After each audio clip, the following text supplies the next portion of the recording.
শীতের সকালে একটু গরম গরম কিছু না খেলে কি হয়, তাহলে ভাবলাম রং চা দিয়ে একটু ওষুধ বানিয়ে খাই।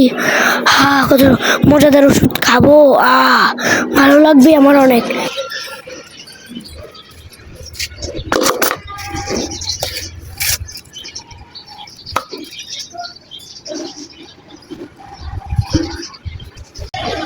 এসব ঠান্ডার দিনে তোমরা বাড়িতে যাবো, ঠান্ডার কাপড় পরে গরম গরম ঠান্ডার দিনে তোমরা এভাবে গরম গরম দুধ, গরম গরম রং চা, লং টং দিয়ে খেতে পারো, কিন্তু দুধটা খেবো না।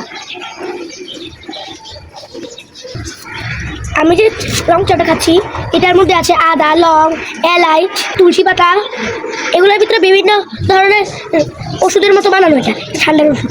আর তোমরা এটার ভিতরে কোনো ব্যাকটেরিয়া নেই, এটার ভিতরে কিচ্ছু নেই, বুঝলে?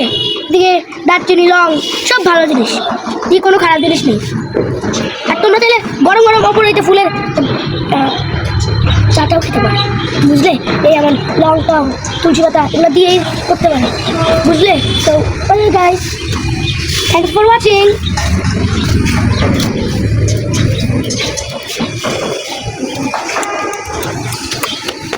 শীতের দাঁতু, শীতের দাঁতু, শীতের দাঁতু, শীতের দাঁতু।